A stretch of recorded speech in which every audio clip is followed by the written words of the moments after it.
Hello दोस्तों, कैसे हैं आप लोग। आज हम लोग पढ़ेंगे स्वैच्छिक क्षेत्रक संबंधी राष्ट्रीय नीति 2007। एक्चुअली ये जो नीति है, यह हमारे सिलेबस का सेकेंड पार्ट है। तो सिलेबस में यूनिट है, आप समझिए, जो ये एनजीओ मैनेजमेंट की यूनिट है उसमें 3 पार्ट दिए हुए हैं। पहला पार्ट तो हम लोग को एनजीओ क्या है, एनजीओ कितने प्रकार के होते हैं, एनजीओ की परिभाषाएं और एनजीओ के बारे में परिचय, एनजीओ को फॉर्मेशन कैसे कर सकते हैं ये, और एनजीओ के लिए केंद्रीय और राज्य की जो तकनीक होती है उसके बारे में, या तकनीकी सॉरी, वो बनाने के जो अधिनियम होते हैं उसके बारे में हम लोगों ने पढ़ा है। अब इसका इस सिलेबस का जो तीसरा भाग है, जो सेकंड भाग है, वो सेकंड भाग में क्या है, यह एक जो राष्ट्रीय नीति थी 2007 उसके बारे में उसमें चर्चा करनी है।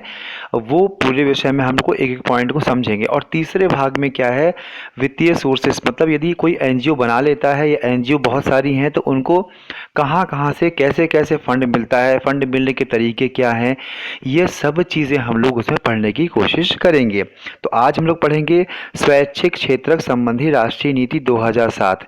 और जिन लोगों को एमसीक्यू सॉल्व करने हैं, जिन लोगों को टेस्ट देना है, तो प्लीज़ वो एक हमने टेस्ट सीरीज स्टार्ट की हुई है, यदि आपको ठीक लगे तो आप हमसे कांटेक्ट कर सकते हैं और टेस्ट सीरीज को ज्वाइन कर सकते हैं, जिसमें हर एक यूनिट वाइज 10 टेस्ट हैं, जिसमें हर एक यूनिट के आपको क्वेश्चंस मिलेंगे देखने को, और साथ में जो 5 फुल लेंथ टेस्ट हैं जिसमें आपको सभी 10 यूनिट का मिक्सचर रहेगा। मतलब एक समझिए, वो एक प्रकार से आप एग्ज़ाम की ही तरह दे पाएंगे सभी के लिए। यदि आपको ठीक लगे तो आप इसको कंटिन्यू कर सकते हैं, ठीक है। यदि कोई भी आपको बात करनी है, कोई भी आप क्वारीज हैं, कोई भी लग रहा है, तो प्लीज़ आप हमें व्हाट्सअप नंबर या टेलीग्राम ग्रुप में भी आप देखकर हमको मैसेज कर सकते हैं, ठीक है।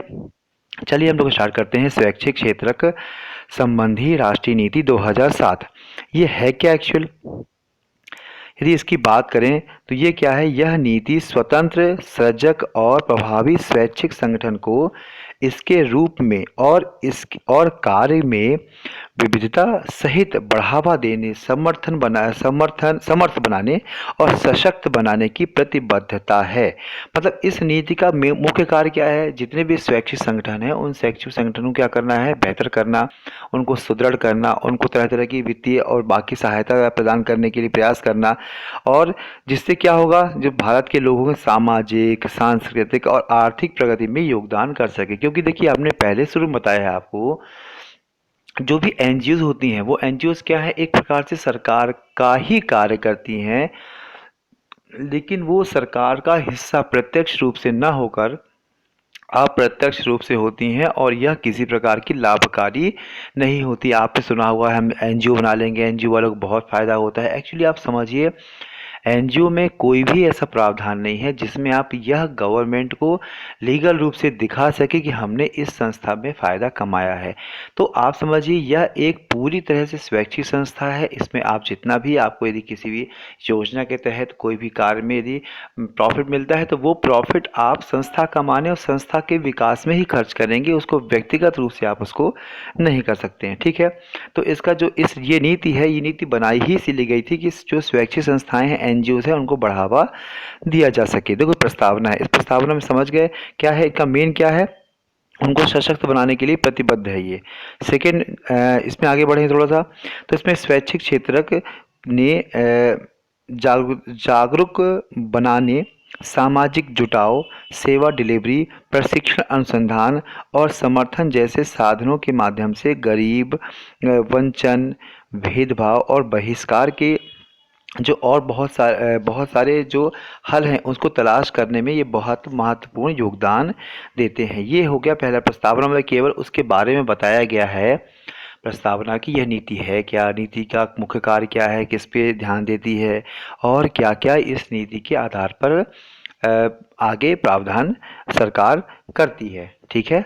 फिर उसके बाद हम लोग पढ़ते हैं कि नीति का क्षेत्र।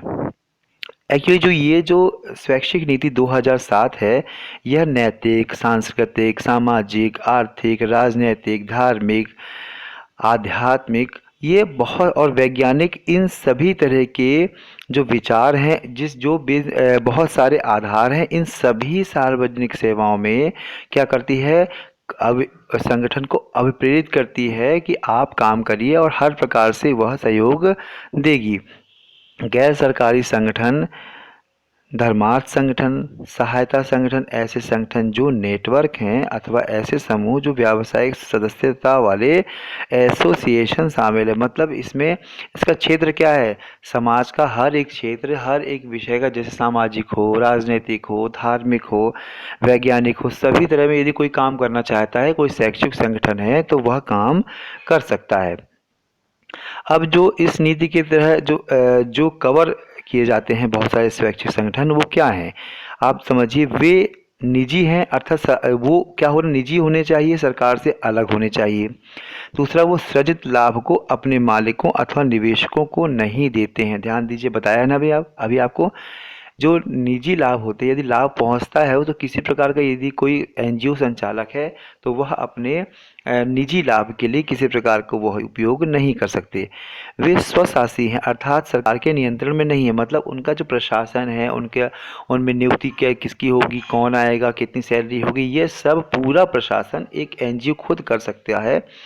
और जो वॉलंटियर ऑर्गेनाइजेशन है, पंजीकृत संगठन अथवा अनौपचारिक समूह है जिनके लक्ष्य परिभाषित हैं। मतलब पहले से ही जब आप कभी एनजीओस बनाएंगे या कभी आपने देखा होगा तो उन एनजीओस के लक्ष्य पहले से ही परिभाषित होते हैं कि हमारा लक्ष्य ये है, हम इस विषय में काम करेंगे या इस विषय को लेकर हमारा एनजीओ पूरी तरह से समर्पित होगा। तो ये सब खूबियां हैं। तो सरकार एक स्वैच्छिक संगठन के रूप में इस नीति की तरह प्रोत्साहित करेगी। अब नीति के लक्ष्य क्या हैं? इस नीति के लक्ष्य हैं, विशिष्ट लक्ष्य नीचे दिए हैं। कौन कौन से हैं? पहली बात तो है सशक्त वातावरण का सृजन करना जिससे उद्यम तथा प्रभाविता हो और उनकी स्वायत्तता की सुरक्षा हो सके। मतलब लक्ष्य क्या है? पहली बात तो एक ऐसा वातावरण बनाना है जिसमें क्या है, जिसमें उद्यम और प्रभाविता हो, कहीं ना कहीं उनका कार्य क्या हो, एक बेहतर इफेक्टिव रूप से वो कार्य कर सके और उनकी जो स्वायत्तता मतलब ऑटोनॉमस हो, खुद के अपने जो पूरा संस्था है इसको प्रबंधन करना, संचालन करना वो खुद कर सके, किसी भी प्रकार का इंटरफेयर नहीं हो। और यह वैध रूप से भारत तथा विदेशों से आवश्यक वित्तीय संसाधन जुटाने की योग्य बनाना। मतलब इसका उद्देश्य भी क्या होगा जो आगे है, इस लक्ष्य क्या होना चाहिए इसमें, यह भारत और विदेशों से आवश्यक वित्तीय संसाधन में, देखिए भारत से वित्तीय संसाधन तो ठीक है आप जुटा सकते हैं, बहुत सारे रूल्स है, लेकिन विदेशों से जो वित्तीय संसाधन जुटाने के लिए इन संस्थाओं को विशेष तौर पे एक पंजीयन कराना पड़ता है जो एफसीआरए कहलाता है। वो एफसीआरए क्या है उसके विषय में जब हम तीसरे पार्ट में पढ़ेंगे, जिसमें वित्तीय स्रोत होते हैं, उसके आधार पर जब हम लोग पढ़ लेंगे तब आपको समझ में आएगा कि एफसीआरए होता क्या है, इसकी आवश्यकता क्यों पड़ती है, क्या क्या रूल्स होते हैं, ये हम एक शॉर्ट में समझने की कोशिश करेंगे। अब देखिए, ऐसी प्रणालियों की पहचान करना जिससे सरकार और वीओएस मतलब वॉलंटरी ऑर्गेनाइजेशन एक साथ अपनी विश्वास तथा सम्मान के सिद्धांतों और साझे उत्तरदायित्व के आधार पर काम कर सके। मतलब ये है कि सरकार, हमने आपको बताया है कि इनका जो उद्देश्य होता है वो सरकार का ही उद्देश्य होता है, सरकार के साथ ही अप्रत्यक्ष रूप से जुड़कर सरकार के ही कार्य करते हैं और सरकार इनकी सहायता करती है। तो यही कहलाते हैं स्वैच्छिक संगठन। अब ये स्वैच्छिक क्षेत्र के लिए सशक्त वातावरण बनाना, मतलब जो ये संस्थाएं हैं इनके लिए एक सशक्त वातावरण, मतलब कहीं ना कहीं एक ऐसा वातावरण बनाना जिससे क्या है वो अपने कार्यों को बेहतर तरीके से कर सकें। अब देखिए, सार्वजनिक हित, इसमें क्या है, सार्वजनिक हितों के विरुद्ध होने वाली सामाजिक, आर्थिक, राजनीतिक मान्यताओं को चुनौती दे सकते हैं। मतलब कहीं ना कहीं क्या होता है, यदि ऐसा कोई कार्य हो रहा है जो सामाजिक, आर्थिक, राजनीतिक और इन सभी के कार्यों के आधार पर लगता है कि यह ठीक उल्टा हो रहा है, तो वह की संस्थाएं क्या कर सकती हैं, सामाजिक हितों सामाजिक हित दो काम है इसमें। पहली बात तो क्या है, सामाजिक हित को विरुद्ध यदि कुछ हो रहा है तो भी यह कार्य कर सकते हैं। दूसरा, यदि कोई संस्था सामाजिक हितों के विरुद्ध कार्य कर रही है तो सरकार इंटरफेयर इसमें कर सकती है। अब देखिए, स्वैच्छिक संगठनों को केंद्रीय अथवा राज्य नियमों के अंतर्गत सोसाइटियों, धर्मार्थ ट्रस्टों अथवा अलाभप्रद कंपनियों के रूप में पंजीकृत किया जा सकता है। मतलब जो हमने अभी बताया है आपको, वो पंजीकृत किया जाएगा जब क्या होगा, जब इनका उद्देश्य क्या होगा, एक बेहतर एक बेहतर समाज बनाने के लिए बहुत सारे क्षेत्रों में काम करने के लिए अग्रसर होते हैं। इनका उद्देश्य केवल यही होता है कि अपने ही विषय में समाज के किसी एक विषय को लेकर वो बेहतर योगदान कर सकें। तो उनको 3 तरीके से, एक या तो सोसाइटी बना लें या ट्रस्ट बना लें या तो फिर अलाभप्रद कंपनियां भी बना सकते हैं। इसके रूप में वो पंजीकृत कर सकते हैं, जो कि हमने आपको पहले भाग में बताया था कि 3 प्रकार से एनजीओज का रजिस्ट्रेशन होता है। ध्यान है आपको ना, कौन कौन से हैं? पहला तो आपका क्या है, एक ट्रस्ट होता है, दूसरा क्या होता है, एक समिति मतलब एक सोसाइटी होती है, और तीसरा क्या होता है, एक अलाभप्रद कंपनी होती है। ठीक है। अब इसमें क्या है, सरकारों को प्रचलित कानूनों और नियमों की समीक्षा करने और उन्हें सरल, उदार तथा यथासंभव बनाने के लिए प्रोत्साहित करेगा। मतलब ये 2007 का है अधिनियम, ये क्या करेगा, बहुत सारे देखिए क्या, कभी कभी कोई ऐसा व्यक्ति है जो एनजीओस खोलना चाहता है, ठीक है, लेकिन उसको यदि देखिए कि बहुत सारी पेचीदगी हैं, बहुत सारी समस्याएं हैं, तो ऐसे हम चाह के भी बहुत सारी समस्याओं के आधार पर हम नहीं ओपन कर पा रहे। तो सरकार का इस अधिनियम का उद्देश्य क्या है, उन नियमों को और कानूनों को क्या करना है, समीक्षा करनी है, उन्हें सरल और उदार तथा जहाँ तक संभव हो सके उसको उसको क्या करना है, आगे इसको ऐसा बनाना है जिससे लोग इसमें प्रोत्साहित हो सकें। ठीक है। अब देखिए, सरकार एक सरल और उदार केंद्रीय कानून बनाने की जो चीज़ संभावता है उसको जांच भी करेगी। मतलब यही काम इसी अधिनियम में है कि ऐसी भी काम करेगी सरकार जिसमें वह बेहतर और सरल कानून बनाने की तरफ वो प्रयास कर सके। ठीक है। इसमें भी ऐसा है कि जो ये क्षेत्रीय विशेष रूप से है, जो इसमें क्या होता है, जवाबदेही है, पारदर्शिता पर सार्वजनिक चर्चा होती रही है। व्यापक रूप से यह माना जाता है कि स्वैच्छिक क्षेत्रक को उपयुक्त स्व विनियमन के माध्यम से इन मुद्दों का समाधान करना चाहिए। सरकार इन तरह के विकास को प्रोत्साहित करेगी और तत्पश्चात स्वैच्छिक क्षेत्रक के लिए एक स्वतंत्र राष्ट्र स्तरीय स्व विनियामक एजेंसी को मान्यता देगी। मतलब इस अधिनियम का इस लाइन से ये उद्देश्य होता है कि सरकार ऐसा प्रयास करेगी जिससे वह ऑटोनोमस अच्छे से बना सके और स्वतंत्र रूप से कार्य करने का माहौल पैदा कर सके। ठीक है। अब देखिए, इसके साथ स्वैच्छिक क्षेत्र के में व्यापक सार्वजनिक संवीक्षा आरंभ करके इसमें सार्वजनिक निष्ठा को कायम करने की आवश्यकता होगी। मतलब क्या होता है, ये पूरा कंप्लीट है, इसमें सार्वजनिक रूप से पूरा एक एक कह सकते हैं कि रिव्यू करके, पूरी तरह से रिव्यू करके कि क्या करना चाहिए, क्या नहीं करना चाहिए, किसमें हम बेहतर व्यवस्था कर सकते हैं, और सरकार को बेहतर तरीके से ऐसे नियम को शिथिल करके एनजीओज बनाने में प्रोत्साहन देना चाहिए। अब देखिए, सार्वजनिक चंदा स्वैच्छिक क्षेत्रक संबंधी विनिधियों का एक महत्वपूर्ण साधन है। देखिए, आप अभी ये जो चंदा मतलब क्या होता है, कहीं ना कहीं आपने सुना हो, जब देवी जी रखी जाती हैं या कोई सार्वजनिक कार्य होता है तो लोग चंदा लेने आते हैं, और चंदा लेने में बताते हैं कि हमारा उद्देश्य क्या है, या हमारा कोई मंदिर बन रहा है या कोई बड़ा सी और कोई काम हो रहा है, स्कूल बन रहा है, उसके लिए आप चंदा दीजिए। तो चंदा से साथ तात्पर्य ये है कि बहुत से लोगों का अंशतः योगदान, मतलब थोड़ा थोड़ा योगदान करके जब आप कोई काम करेंगे तो वह चंदे के रूप में उससे ले सकते हैं। तो सरकार ऐसा प्रयास करना है, इस जो अधिनियम है इसमें क्या होगा, इस ऐसी सार्वजनिक चंदा या इस तरह के प्रोत्साहन को बढ़ाने के लिए एक बेहतर प्रयास इस अधिनियम के तहत किया जाएगा। स्वैच्छिक संगठनों का अंतर्राष्ट्रीय वित्त पोषण ऐसे संगठनों तथा देश में उनके कार्य का समर्थन करने में लघु दिखाई देता है, परंतु महत्वपूर्ण भूमिका निभाता है। अब देखिए क्या है, दिखता जरूर है आपको कि इंटरनेशनल तरीके से यदि आप आपको हेल्प लेनी है या कोई भेजना चाहता है पैसे, तो आपको पता है कि जब भी कोई व्यक्ति भारत की बात कर रहे हैं, कोई विदेश से कोई भी चीज़ लेता है तो उसको परमिशन लेनी पड़ती है राष्ट्रपति की, या राष्ट्रपति के द्वारा निर्धारित अन्य संस्थाओं की परमिशन लेनी पड़ती है। जैसे इस एनजीओज़ के लिए एफसीआर एक बनाया गया है, रेगुलेशन बनाया गया है, जिसके आधार पर ही आप लोगों से बाहरी विदेशों से चंदा ले सकते हैं या कोई भी धनराशि स्वीकार कर सकते हैं। तो स्वीकार तभी करेंगे आप जब आपको उन पूरे नियमों पे खरा उतरना होगा।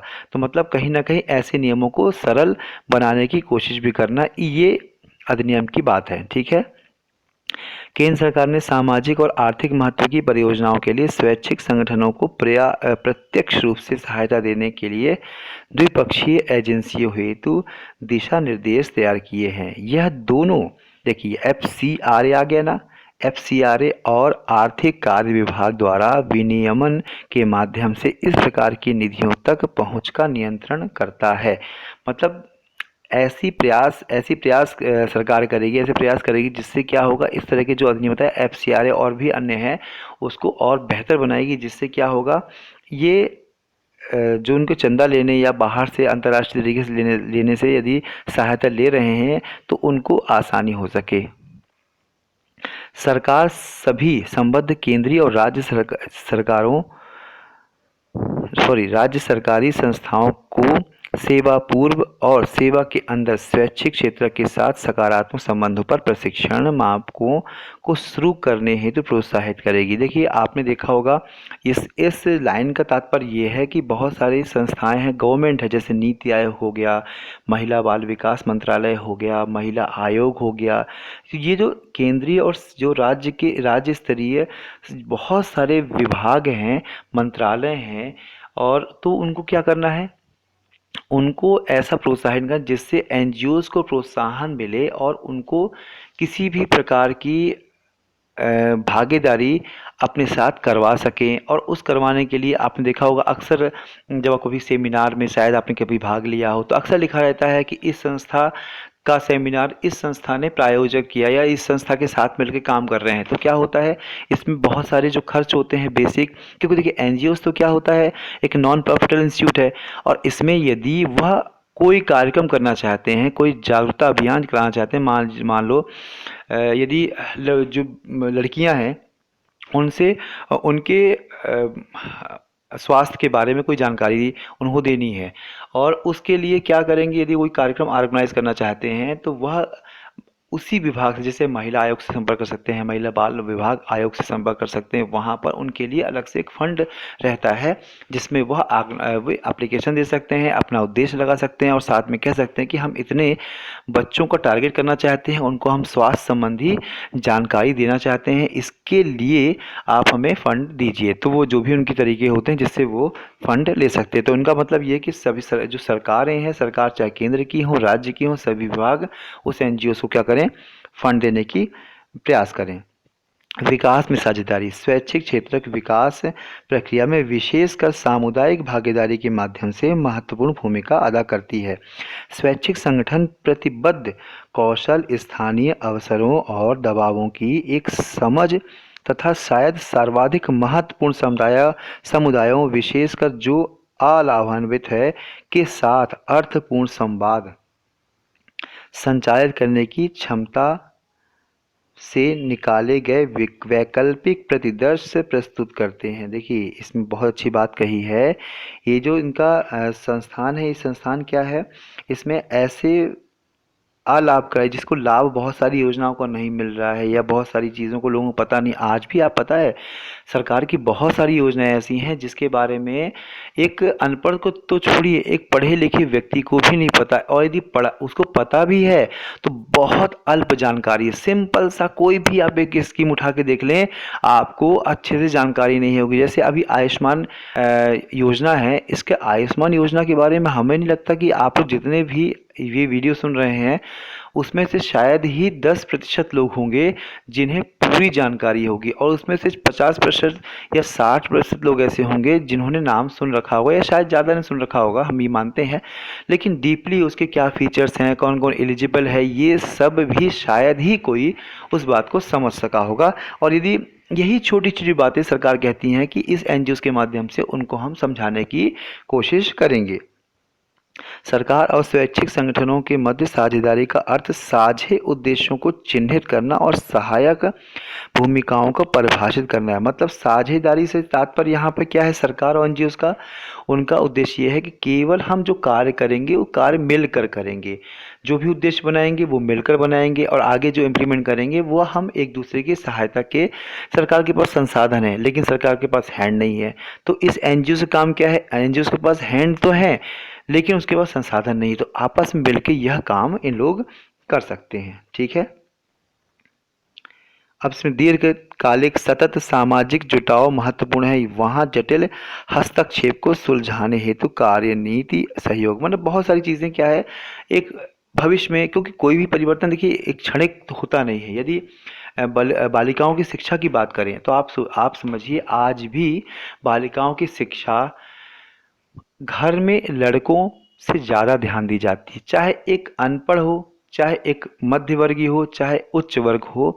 हम नहीं कहते कि यह रेशियो 100% है, लेकिन हाँ 90% से ज़्यादा ही है, जहाँ पर यदि घर में एक लड़का और एक लड़की है तो सामान्यतः 90% घरों में ऐसा होता है कि लड़कियों पर लड़कों की अपेक्षा कम ध्यान दिया जाता है। तो उस पे भी क्या करना है, ऐसी कोई योजना बनाई जा रही है, उसके लिए सरकार क्या करती है, पूरी सहायता देगी, प्रयास करेगी और एक संयुक्त मंच प्रदान करेगी। प्रमुख मुद्दों के समाधान के लिए सरकार द्वारा समय समय पर गठित संबंधित समितियों, कार्यदलों और सलाहकारी पैनलों में स्वैच्छिक संगठन के विशेषज्ञों सहित स्वैच्छिक संगठन की विशेषज्ञता का भी उपयोग किया जाता है। जब कोई काम हो रहा है, मान लीजिए आपने देखा हो घरेलू हिंसा के बारे में यदि कोई सेमिनार कर रहे हैं तो अक्सर अक्सर कहती है वो सरकार या जो संस्था ऑर्गेनाइज करती है कि आप ऐसा करिए, लेकिन उनका फंड ही होता है, उस फंड में आप 10% 20% फंड ऐसा होता है जिसमें आप ये कह सकते हैं कि आप इस विषय विशेषज्ञ को बुला सकते हैं। जैसे लड़कियों के स्वास्थ्य के बारे में है तो आप किसी डॉक्टर या लेडी डॉक्टर को बुला सकते हैं, तो उसका फंड भी आप उसमें ऐड कर सकते हैं। यदि कोई घरेलू हिंसा संबंधित कोई आप सेमिनार कर रहे हैं, वर्कशॉप कर रहे हैं स्वैच्छिक संगठन के रूप में, तो क्या कर सकते हैं, तो किसी वकील को, किसी जज को आप बुला सकते हैं, उसके लिए भी आप बाकायदे यहाँ फंड ऑर्गेनाइज कर सकते हैं। जब वो सेमिनार होगा तो स्वाभाविक है जो गेस्ट आएंगे उनके लिए आपको जो भी हॉस्पिटैलिटी करनी है, आपको उनका उनका सम्मान करना है, उनके लिए स्वल्पाहार या वटेवर जो भी करनी, सब व्यवस्थाएं सरकार फंड ऑर्गेनाइज कराती है। देश कई जटिल समस्याओं का सामना देश है कई जटिल समस्याओं का सामना करता है जिनको अपनाए जाने वाले बहुक्षेत्रीय समाधानों की आवश्यकता होती है। मतलब समस्याएं बहुत सारी देश में आप देख रहे हैं, गरीबी है, असमानता है। आप अभी हम जो 8वें चैप्टर में पढ़ेंगे बहुत सारी सामाजिक समस्याएं, उसमें आप देखेंगे कि बहुत सारी समस्याएं ऐसी हैं जो आज भी विद्यमान है। भारत इतना तरक्की कर रहा है या और बेहतर हो रहा है, लेकिन अभी भी बेसिक जो प्रॉब्लम्स हैं वो है, और कुछ समस्याएं बढ़ भी रही हैं। आप देख रहे हैं कि गरीबी बढ़ रही है, वेश्यावृत्ति बढ़ रही है। ये सब क्या हो रहा है, ये क्या है, ये भी एक सामाजिक समस्याएं हैं, और इससे निपटने के लिए, जागरूक करने के लिए सरकार ऐसे जो एनजीओज हैं उनकी हेल्प और साथ में एक साझा कार्यक्रम भी चलाते हैं। अब इसमें क्या है, सरकार एवं स्वैच्छिक संगठनों में तीसरा औजार परियोजना निधियन है। यह बहुत बड़ी संख्या में सरकारी संस्थाएं स्वैच्छिक संगठनों को वित्तीय सहायता हेतु स्कीम चलाती हैं। ये स्कीमें सामान्यतः सर्वेक्षण, शोध, कार्यशालाओं, गोष्ठियों, वृत्तियों, देखो अब सब देखो ये क्या है, सामान्यतः सर्वेक्षण मतलब ऑब्जर्वेशन करना है, कहीं आप सर्वे काम करना है, वो शोध यदि आप किसी बात में रिसर्च करना है, कार्यशालाएं, वर्कशॉप, गोष्ठियाँ, ये सब देखा ना आप, सेमिनार, ये सब के लिए सरकार फंड मुहैया कराती है। इसकी गतिविधियों को प्रोत्साहित करने हेतु यह एक बहुत उपयोगी माध्यम है।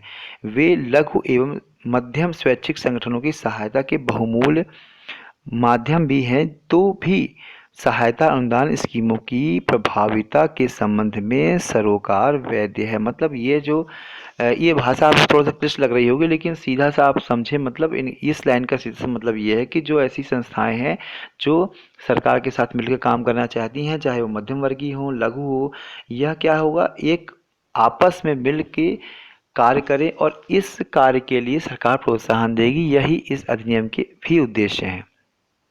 कुछ केंद्रीय एजेंसियों को परियोजना निधियन की प्रक्रिया के विकेंद्रीकरण से अच्छे परिणाम प्राप्त हुए हैं। देखिए, बहुत सारी केंद्रीय एजेंसी हैं, जैसे कोई परियोजना है, उस परियोजना में विकेंद्रीकरण किया गया। आपको पता है विकेंद्रीकरण शब्द का क्या अर्थ होता है? विकेंद्रीकरण का शब्द मतलब होता है जब कोई एक केंद्र में, मतलब एक व्यक्ति कोई काम कर रहा हो। एक आपको सिंपल सा एग्जांपल समझाते हैं। कोई व्यक्ति एक कार्य कर रहा हो, उसके पास सब काम हो, मतलब सब काम से तात्पर्य उसको, जैसे घर परिवार का मुखिया है, वह काम कर रहा है और वो केंद्रीय रूप से काम कर रहा है। उसको क्या करना है, घर में कैसे अर्निंग होगी, वो पैसे कमाने की भी बात कर रहा है। वह घर के खाने की व्यवस्था भी कर रहा है, चावल भी ला रहा है, आटा भी ला रहा है, दाल भी ला रहा है, ठीक है। वह बच्चों के एजुकेशन की बात भी कर रहा है, वो बच्चों के जो बच्चे क्या पढ़ रहे हैं, होमवर्क वो भी देख रहा है। ये सब काम एक व्यक्ति कर रहा है, तो वो कहलाता, और एक व्यक्ति के नियंत्रण में ही हो रहा है, तो वो कहलाता है केंद्रीकरण। जब केंद्रीकरण में क्या होता है, कुछ दायित्व तो ऐसे होते हैं जो उसको लगता है मुखिया को, जैसे मुखिया ने कहा एक काम करो, खाना बनाने के लिए जो सामग्री है वो घर की महिलाएं ही लाएंगी, मैं इससे मुक्त होना चाहता हूँ, या मैं ये जवाबदारी दे रहा हूँ कि आपको ये काम करना है। और जो घर में पढ़े लिखे बड़े बच्चे हैं उनको जवाबदारी दी गई, आप छोटे बच्चे हैं, उनकी पढ़ाई, कापी किताब, उनका होमवर्क ये देखेंगे। तो जो मेन व्यक्ति ने क्या किया, अपने कामों को जो अन्य व्यक्ति और नीचे जो और नीचे थे, उनके से महिलाएं हो गई या बड़े बच्चे, इनको अपनी रिस्पॉन्सिबिलिटी से थोड़ा सा हिस्सा इन्हें सौंप दिया, तो वो फ्री हो गया ना, तो वो अपने काम को और बेहतर कर पाएगा। और ये भी अपने काम को जो डिस्ट्रीब्यूट कर दिया है वो अपनी अपनी जवाबदारी समझेंगी। मतलब जब काम का सभी लोगों पर डिस्ट्रीब्यूशन कर दिया जाता है और उनकी जवाबदारी तय कर दी जाती है, तो वो कहलाता है विकेंद्रीकरण। लेकिन जब क्या होता है, सभी का कंट्रोल, सभी का मैनेजमेंट एक ही व्यक्ति करता है, केंद्र में बैठा व्यक्ति, वो कहलाता है केंद्रीकरण। क्लियर हुआ आपको? यह विचार है कि स्वैच्छिक संगठनों के प्रत्यायन से बेहतर निधियन निर्णय होंगे। मतलब देखो, कहीं से ये जो शब्द हैं ये सब थोड़ा सा क्लिष्ट लग रहे होंगे, इसीलिए हम बहुत बेहतर और सरल भाषा में समझाने की कोशिश कर रहे हैं कि जब स्वैच्छिक संगठन होते हैं, एनजीओस होते हैं, तो उनके जो काम होते हैं, उनके तरीके होते हैं और पैसे इकट्ठा करने के तरीके होते हैं, इनको क्या बहुत पारदर्शी प्रक्रिया होनी चाहिए, जिससे क्या होता है, वह अपने कार्य को करेंगे और सरकार उनमें ऑब्जर्वेशन भी साथ में करती रहेगी। स्वैच्छिक क्षेत्र को सुदृढ़ बनाना, ये 6वें पॉइंट में क्या हुआ है, भारतीय समाज में परोपकारिता की एक सुस्थापित परंपरा रही है। आप पता है परोपकारिता, हमारे हमने पढ़ा है, इतिहास पढ़ा है ना, समाज कल्याण प्रशासन का शुरुआत से, जब से प्राचीन काल मध्यकाल आता है तो परोपकारिता रही है। जबकि रियासतों की व्यवस्था धर्मार्थ संगठनों के लिए दान की सुविधा प्रदान करती है। सार्वजनिक सेवा हेतु निजी धन को उपलब्ध कराने की पर्याप्त संभाव्यता है। सरकार योग्य स्वैच्छिक संगठनों को वित्तीय सहायता प्रदान करने के लिए कार्य करती है। मतलब ये जो परंपरा प्राचीन रही है, और जो सरकार जो पहले भी होती थी, बड़ी बड़ी संस्थाएं, जैसे राजा का हो गया, उन्होंने के बहुत सारी संस्थाओं को डिस्ट्रीब्यूट कर दिया कि आपका काम यहाँ पर खाना बांटना है, आपका काम यहाँ पर लोगों के लिए एक रात की रहने की व्यवस्था करनी है। मतलब बहुत सारी चीज़ें वो डिस्ट्रीब्यूशन करती। ठीक उसी प्रकार से आज ये एनजीओस काम कर रहे हैं। सभी क्या है, पणधारियों की जवाबदेही, मतलब सीधा सा इस शब्द को समझिए, जितने भी काम या व्यापारी या बाकी लोग ये काम कर रहे हैं, उन सभी की जवाबदेही और कार्यकलाप में पारदर्शिता सुशासन के प्रमुख मुद्दे हैं। मतलब एनजीओस काम करेंगी, पूरी तरह से स्वतंत्र होंगी, ऑटोनॉमस होंगी, बिल्कुल सत्य है। लेकिन ऐसा नहीं होगा कि वो कुछ भी करें। कहाँ से फंड ला रही हैं सरकार को पता नहीं, कहाँ खर्च कर रही हैं सरकार को पता नहीं। तो आप समझिए, ये सरकार का काम, सरकार का पूरा है कि आप काम सब करिए, लेकिन हमारे ऑब्जर्वेशन में ही रहेंगे, आपको सब बताना पड़ेगा कि आपने ये कहाँ से किया, क्या प्लानिंग है, ये सब आपको जानकारी हमें समय पे देनी ही पड़ेगी। स्वैच्छिक क्षेत्र में कार्य करने वाले लोगों के लिए प्रशिक्षण एक निर्णायक आवश्यकता है। मतलब इन प्रशिक्षण भी, इस जो 2007 का अधिनियम है, इसमें क्या प्रशिक्षण भी दिया जाना चाहिए, ऐसा बताया गया है। विकास समस्याओं के संस्थागत, तकनीकी और सामाजिक अभिगमों में नवीनता लाना, मतलब इससे नवीनता भी इस अधिनियम की तरह इनमें लाई जाएगी। विभिन्न क्षेत्रों में और विभिन्न स्तरों में काम करे स्वैच्छिक संगठनों के आंकड़े आधार स्वैच्छिक क्षेत्र के अंतर्गत और स्वैच्छिक क्षेत्र और सार्वजनिक और निजी क्षेत्र के बीच संचार के लिए उपयोगी है। मतलब देखिए, जब भी कोई स्वैच्छिक संस्था होती है, सब संस्थाओं के हर वे का डाटा होते हैं, मतलब कितने लोगों को प्रशिक्षित किया, कितने लोगों को उस संस्था ने जागरूक किया, बहुत सारे लोगों को सुविधाएं प्रदान की, ये सब चीज़ एक डाटा सरकार के पास होता है। जैसे विकलांगों के लिए ट्राई साइकिल देना सरकार भी देती है और कुछ एनजीओज भी देती हैं। तो सरकार को पता है, मान लीजिए हमारे यहाँ 10 लाख यदि हैं विकलांग हैं, तो भाई यदि आप समझिए कि सरकार ने कितना दे दिया, मान ले 5 लाख लोगों को दे दिया और एनजीओज ने 1 लाख को दे दिया, तो मतलब सरकार तो ये कह सकती है ना कि 6 लाख लोगों को मिल गया। ऐसा तो है ही नहीं कि ये कहेगी सरकार की नहीं नहीं वो 5 हमने, एक उन्होंने। सरकार का ही काम है, तो वह उनके डाटा भी इकट्ठा और पता होने चाहिए।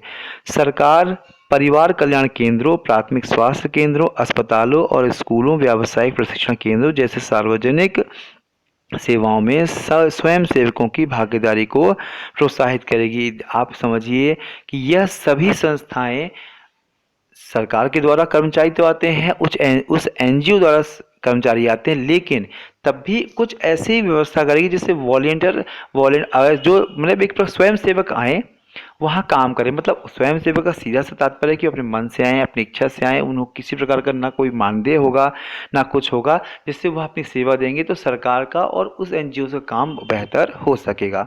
ये छोटी छोटी चीज़ें इस अधिनियम 2007 में दी गई हैं। यह स्वैच्छिक क्षेत्र राष्ट्रीय नीति 2007 स्वैच्छिक संगठनों की स्वायत्तता एवं पहचान को बिना प्रभावित करते हुए सरकार एवं स्वैच्छिक क्षेत्रों के बीच एक नया कार्यशील संबंध विकसित करने की प्रक्रिया का शुभारंभ है। मतलब क्या है, एनजीओज को और बेहतर करना, सरकार के साथ उनके संबंध और बेहतर करना और उनको थोड़ी स्वायत्तता देना, उनको ऑटोनॉमस में बेहतर स्वतंत्रता प्रदान करना, ये सब उद्देश्य इस अधिनियम राष्ट्रीय नीति 2007 की है।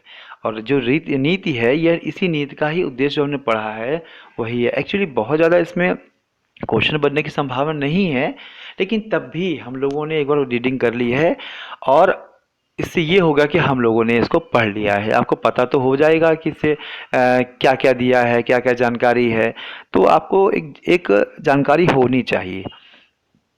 अब आज का ये हो गया। अब हम इसके बाद जो थर्ड लाएंगे, और थर्ड में आप ये समझिए कि इस एनजीओज में कहाँ कहाँ से किस प्रकार से वित्तीय स्रोत होते हैं, वो कैसे ले सकते हैं, क्या क्या उनके रूल्स होते हैं, इन सभी को हम शॉर्ट में पढ़ने की कोशिश करेंगे। तो ठीक है, प्लीज़ आप ध्यान रखिए, पढ़िए, और जो कुछ भी यदि आपको हो तो प्लीज़ कमेंट ज़रूर कीजिएगा। ठीक है, ओके।